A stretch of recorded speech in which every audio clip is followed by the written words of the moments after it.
Hello hi. അപ്പോൾ എല്ലാ കൂട്ടുകാർക്കും നമ്മുടെ മറ്റൊരു ക്ലാസ്സിലേക്ക് സ്വാഗതം ചെയ്യുന്നു. ഇന്ന് ഞാൻ നിങ്ങളെ പഠിപ്പിക്കാൻ പോകുന്നത് PSC അവസാന 20 വർഷമായിട്ട് സയൻസ് വിഭാഗത്തിൽ ഏറ്റവും കൂടുതലായിട്ട് ഒരു വിഭാഗത്തിൽ നിന്ന് തന്നെ എന്ത് ചെയ്തിട്ടുണ്ട്, ഒരുപാട് ചോദ്യങ്ങൾ. നിങ്ങൾ ഒരുവിധം ക്വസ്റ്റ്യൻ പേപ്പർ, ഒരു വർഷത്തെ ക്വസ്റ്റ്യൻ പേപ്പർ എടുത്തു നോക്കിയാൽ ചുരുങ്ങിയത് 3-4 ക്വസ്റ്റ്യൻസുകൾ ഇതുമായിട്ട് ബന്ധപ്പെട്ട് ഉണ്ടാവാറുണ്ട്. അപ്പം അത്തരത്തിലുള്ള ഒരു പഠന മേഖലകളെ കുറിച്ചുള്ള ഒരു ക്ലാസ് ആണ് ഞാൻ നിങ്ങൾക്ക് നൽകാൻ പോകുന്നത്. ഓക്കെ, അപ്പം എൻ്റെ ആദ്യത്തെ സയൻസ് റിലേറ്റഡുമായിട്ട് ബന്ധപ്പെട്ട ക്ലാസ് ആണ്. അപ്പൊ നിങ്ങൾക്ക് ക്ലാസ്സുകളൊക്കെ ആവശ്യമുണ്ടെങ്കിൽ ജസ്റ്റ് ഒന്ന് കമന്റ് ചെയ്യുക കേട്ടോ. അപ്പൊ നമ്മൾ ഓർത്തിരിക്കുക, ആൽക്കകളെ കുറിച്ചുള്ള പഠനം ഏത് പേരിൽ അറിയപ്പെടുന്നു. ഓക്കെ, ഈ ചാനലിന്റെ ആദ്യത്തെ സയൻസ് റിലേറ്റഡ് ആയിട്ടുള്ള ക്ലാസ് ആണ് കേട്ടോ. ഓക്കെ, അപ്പൊ നമ്മൾ എന്താണ് ആന്ത്രോളജി, മൈക്കോളജി, ഫൈക്കോളജി, ഡെൻഡ്രോളജി ഏതാണെന്ന് ചോദിച്ചാൽ അതിന്റെ ആൻസർ പറഞ്ഞു LDC 2017 PSC ചോദിച്ചിരിക്കുന്ന ഒരു ചോദ്യമാണ്. ഓക്കെ, ആൽഗകളെ കുറിച്ചുള്ള പഠനം ഏത് പേരിലാണ്? പറഞ്ഞോ, ഏത് പേരിലാണ്? യെസ്. അപ്പൊ നമുക്ക് എല്ലാവർക്കും അറിയാം, നിങ്ങൾ എല്ലാവരും ആൻസർ C എന്ന് പറയുന്നുണ്ടല്ലേ, ഫൈക്കോളജി എന്ന് പറഞ്ഞിട്ടുണ്ടാവും. അപ്പൊ നമുക്ക് ഈ പഠനശാഖകളെ കുറിച്ച് എത്ര എണ്ണം വരെ നിങ്ങൾക്ക് അറിയാൻ പറ്റും? എത്ര പഠനശാഖകളെ കുറിച്ച് നിങ്ങൾക്ക് അറിയുന്നതാണ്? ഒന്ന് പറഞ്ഞു തരാമോ? 3, 5, 10, 15.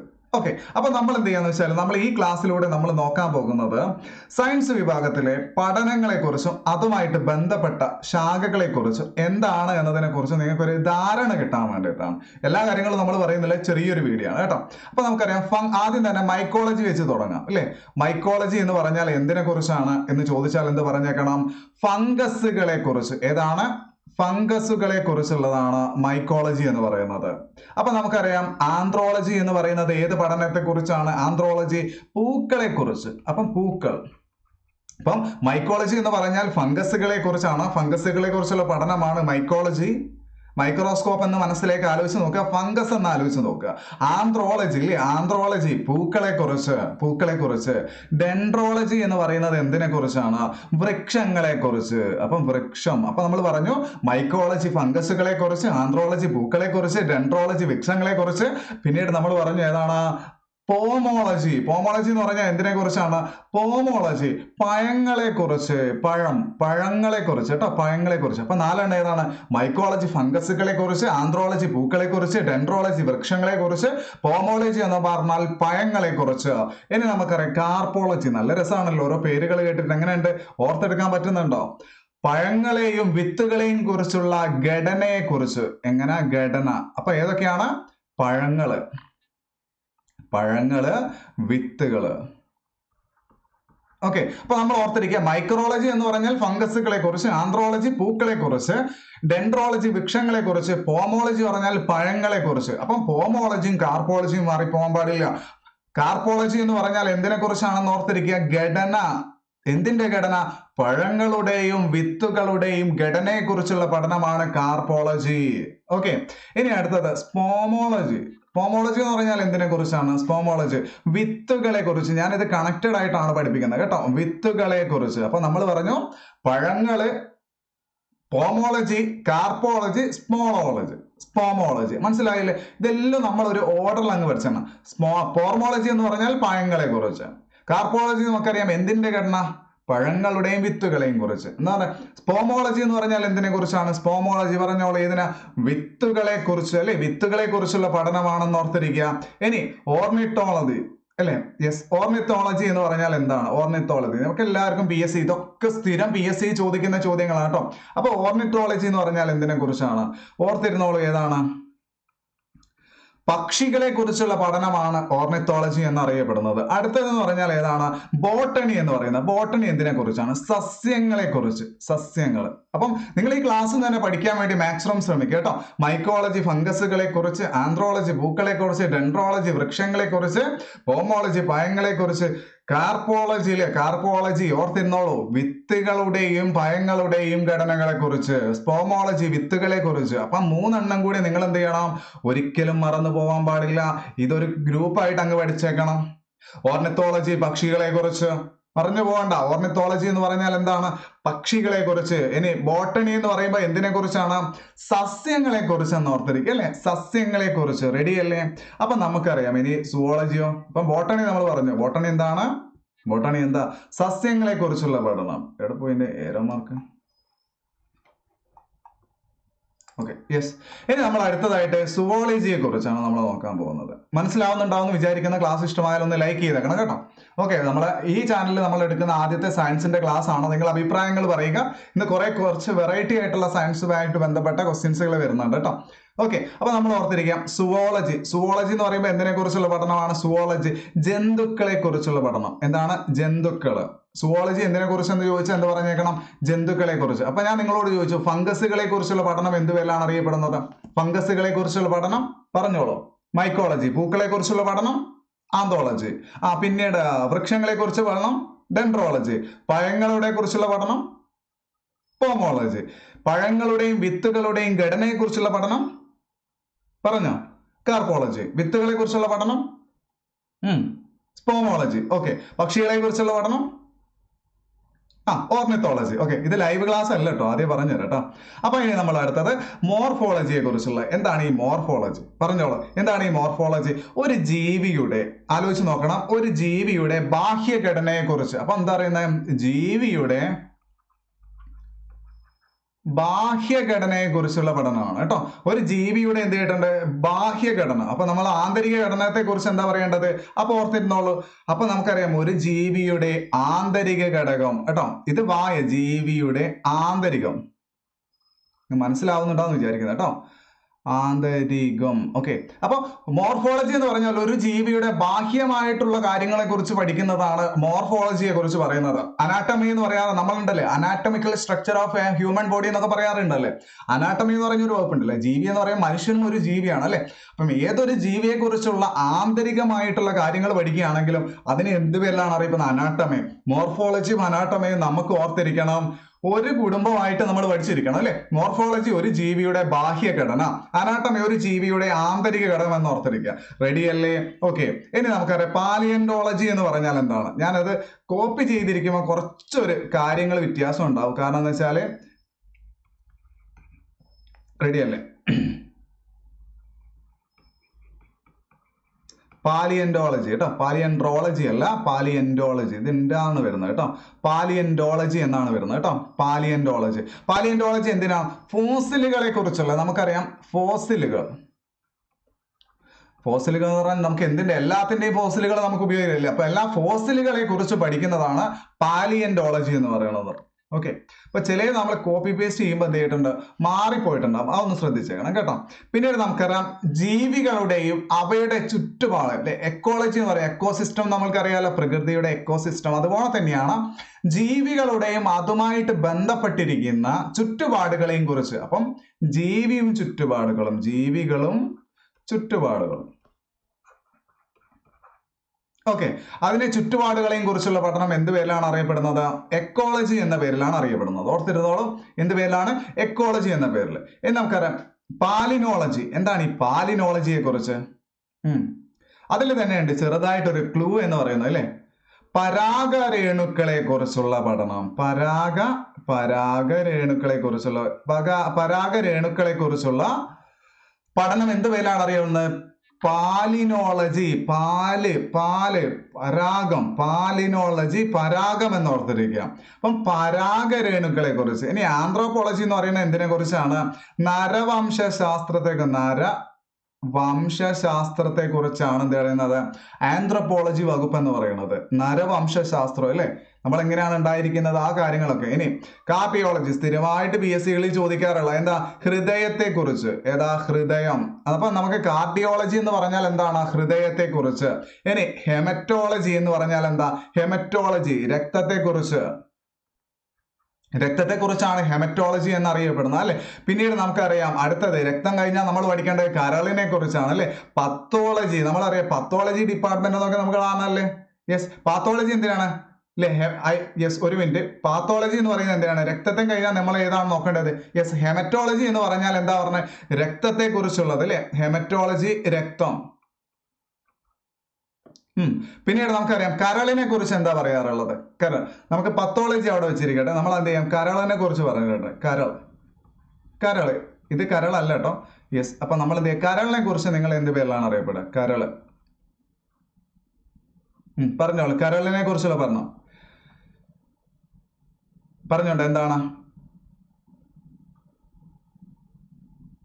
യെസ്. അപ്പൊ നമ്മൾ എന്ത് ചെയ്യാ, ഹെമറ്റോളജി കഴിഞ്ഞാൽ നമ്മൾ അടുത്തതായിട്ട് നമ്മൾ ഓർത്തിരിക്കേണ്ടത് എന്താണ്? പറഞ്ഞോളൂ. ഹൈപ്പറ്റോളജി. ഹൈപ്പറ്റോളജി എന്ന് പറഞ്ഞാൽ എന്താണെന്ന് ഓർത്തിരിച്ചു അല്ലെ? ഹൈപ്പറ്റോളജി എന്ന് പറഞ്ഞാൽ എന്താണ് വരുന്നത്? ഹൈപ്പറ്റോളജി എന്ന് പറയുന്നത് എന്താണ്? ഹൈപ്പറ്റോളജി പറഞ്ഞോളൂ. ഹൈപ്പറ്റോളജി. അപ്പൊ ഹൈപ്പറ്റോളജി എന്ന് പറഞ്ഞാൽ എന്തിനെ കുറിച്ചാണെന്ന് ചോദിച്ചാൽ എന്ത് പറഞ്ഞേക്കണം? അത് കരളിനെ കുറിച്ചുള്ള പഠനമാണ് എന്ത് പറയുന്നത്? ഹൈപ്പറ്റോളജി. ഹൈപ്പറ്റോളജി. നമുക്കറിയാം ഹെമറ്റോളജി എന്ന് പറയുമ്പോൾ രക്തം എന്ന് ഓർത്തിരിക്കുക. രക്തത്തെ കുറിച്ചുള്ള പഠനം ഏതാണെന്ന് ചോദിച്ചാൽ ഹെമറ്റോളജി. ഹൈപ്പറ്റോളജി. ഹൈപ്പ്. ഹൈപ്പ് ഹൃദയം എന്ന് പറയുമ്പോൾ നമ്മൾ എങ്ങനെയാണ് ഹൈപ്പ് ഉണ്ടാവുന്നത് അല്ലെ? അപ്പൊ എന്താ വെച്ചാല് ഹൈ അല്ലെ? ഹെപ്പറ്റോളജി എന്ന് പറഞ്ഞാൽ നമ്മൾ എന്ത് ഓർത്തിരിക്കാം? യെസ്. ഹെമറ്റോളജി എന്ന് പറയുമ്പോൾ രക്തത്തെ കുറിച്ച്, തെറ്റി പോകാൻ പാടില്ല. ഹെമറ്റോളജി എന്ന് പറയുന്നത് രക്തത്തെ കുറിച്ച്. കരളിനെ കുറിച്ച് എന്താ പറയണ? പറഞ്ഞോളൂ. നിങ്ങൾക്ക് ക്ലിയർ ആവുന്നുണ്ടോ? യെസ്. എന്താണ്? അത് തന്നെ. എന്താണ്? ഹെപ്പറ്റോളജി. ഹെപ്പറ്റോളജി കേട്ടോ. ഒരു മിനിറ്റ്, ഞാൻ ഒന്ന് ക്ലിയർ ചെയ്തോട്ടെ.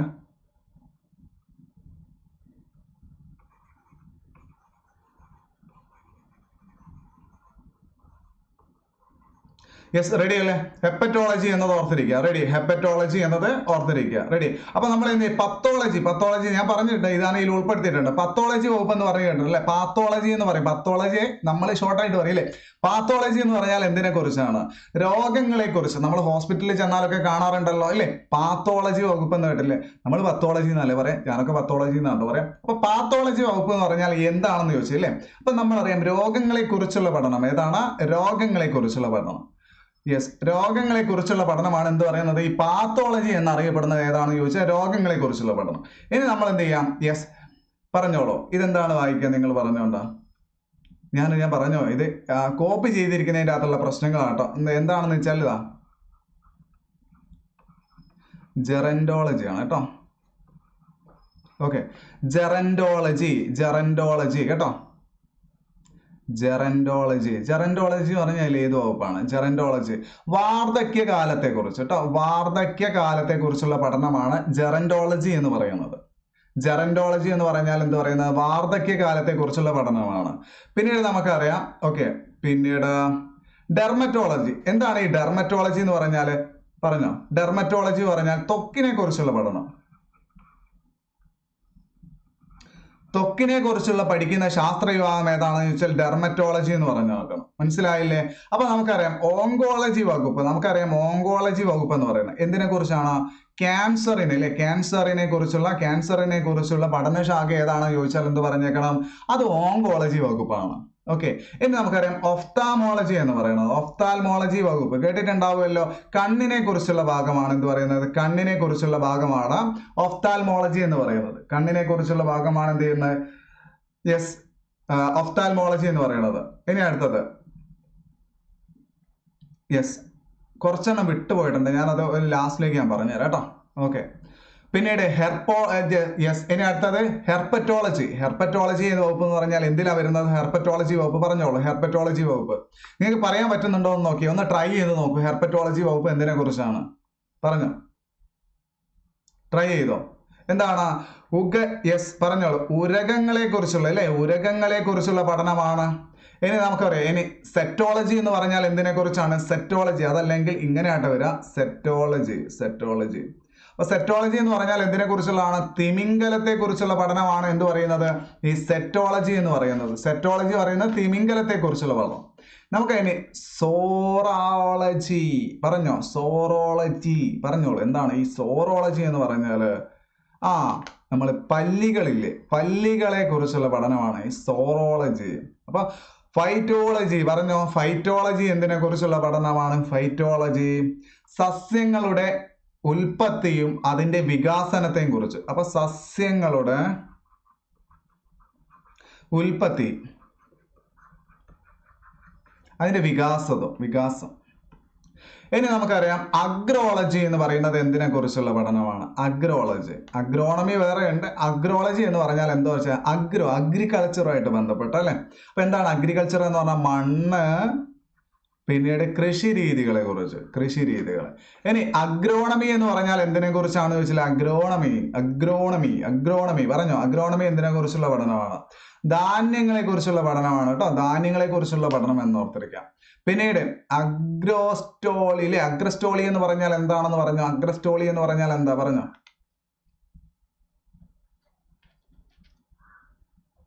എന്താണ്?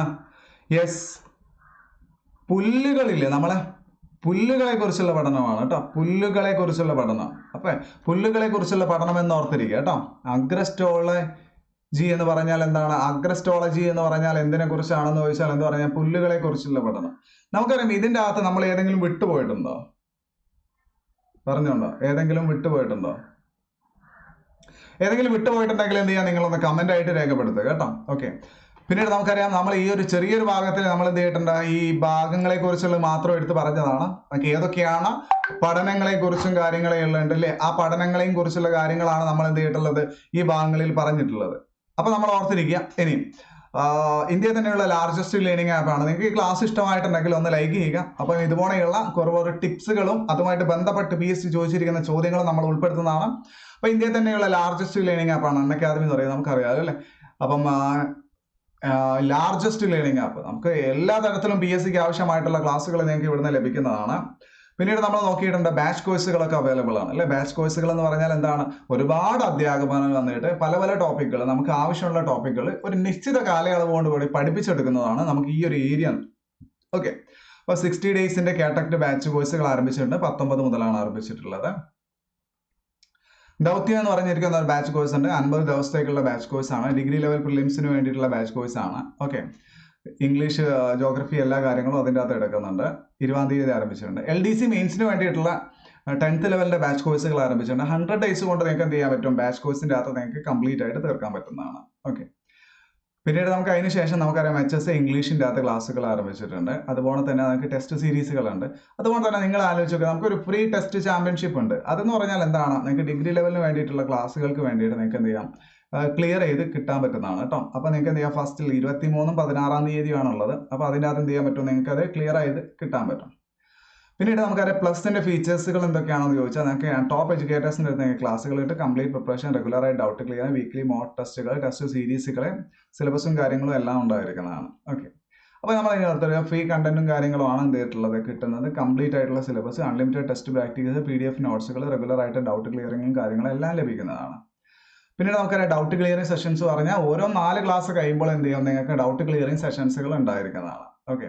അപ്പോൾ ഇപ്പോൾ എടുക്കുകയാണെങ്കിൽ നിങ്ങൾക്ക് എന്ത് ചെയ്യാന്ന് വെച്ചാൽ ഒരു 2 മാസം കൂടി നിങ്ങൾക്ക് അഡീഷണൽ ആയിട്ട് കിട്ടും. ഓക്കെ. ഈ ഏരിയകൾ അഡീഷണൽ ആയിട്ട് കിട്ടും. നമുക്ക് ഓർത്തിരിക്കാം 12+2 എന്നതാണ് വരുന്നത് കേട്ടോ.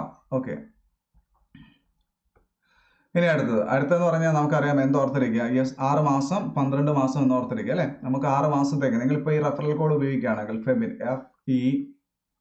FEBIN MK എന്നുള്ള റെഫറൽ കോഡ് നിങ്ങൾ ഉപയോഗിക്കുകയാണെങ്കിൽ നിങ്ങൾക്ക് എന്ത് ചെയ്യാം? 10% നിങ്ങൾക്ക് ഡിസ്കൗണ്ടും കാര്യങ്ങളും ലഭിക്കുന്നതാണ്. ഓക്കെ. അപ്പോൾ നമ്മൾ ഇന്നത്തെ അടുത്ത ക്ലാസ് നിങ്ങൾ വരും. അന്ന് എന്ത് ചെയ്യാന്ന് വെച്ചാൽ നിങ്ങൾ കാണുക, ഇന്ന് ടൈം ടേബിളും കാര്യങ്ങളും വരുന്നുണ്ട്. ടെക്സ്റ്റ് ബുക്കിന്റെ ക്ലാസ്സുകളുണ്ട്, എല്ലാ കാര്യങ്ങളും ഉണ്ട്. അപ്പോൾ എന്ത് ചെയ്യാന്ന് വെച്ചാൽ ബെസ്റ്റ് ആയിട്ട് നിങ്ങൾ പഠിക്കുകയും കാര്യങ്ങളും ചെയ്യാം. Best wishes. Okay. Thank you.